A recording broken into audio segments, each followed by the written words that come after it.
Join Esther Kaplan as we examine the rise of anti-Jewish groups in the emergence of anti-Jewish groups, part of Voices of the Past, Holocaust Echoes. Greetings.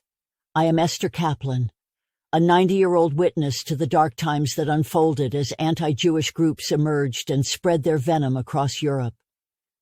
Today, I share with you the story of how these groups altered our world and set the stage for the horrors that would follow. In the early 20th century, the winds of hatred began to blow stronger. Anti-Jewish groups, fueled by ignorance and malice, started to gain traction. These were not just small factions of extremists. They were organized, vocal, and relentless in their pursuit to vilify us. The Thule Society in Germany, with its twisted notions of Aryan superiority, was one of the early harbingers of this rising tide. They spread insidious lies, painting Jews as the enemy within, a plague that needed to be eradicated. Their ideology seeped into the fabric of society, laying the groundwork for the Nazi Party's ascent. In Romania, the Iron Guard took anti-Semitism to violent extremes. Their rallies and riots terrorized Jewish communities, leaving a trail of destruction and fear.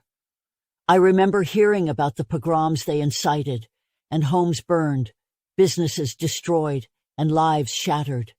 These groups didn't operate in a vacuum. They influenced politics, culture, and society at large. Newspapers, pamphlets, and even children's books were filled with their hateful propaganda. Our neighbors, once friendly and kind, began to look at us with suspicion and disdain. The poison of anti-Semitism spread rapidly, affecting every aspect of our daily lives. Politically, these groups lobbied for laws that marginalized and discriminated against us. They called for boycotts of Jewish businesses and pushed for our exclusion from public life. The Nuremberg Laws of 1935 were a direct result of this relentless pressure, stripping us of our rights and humanity. Culturally, the impact was profound. Jewish artists, writers, and musicians found themselves ostracized, their works banned, and their voices silenced.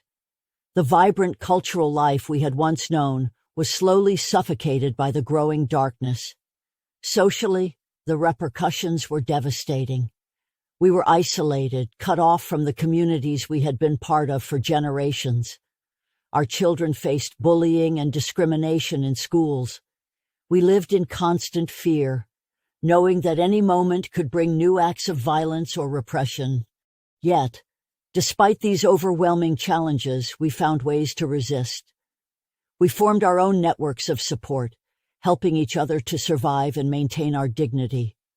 We clung to our faith, our traditions, and our identity, refusing to be erased by the tide of hatred.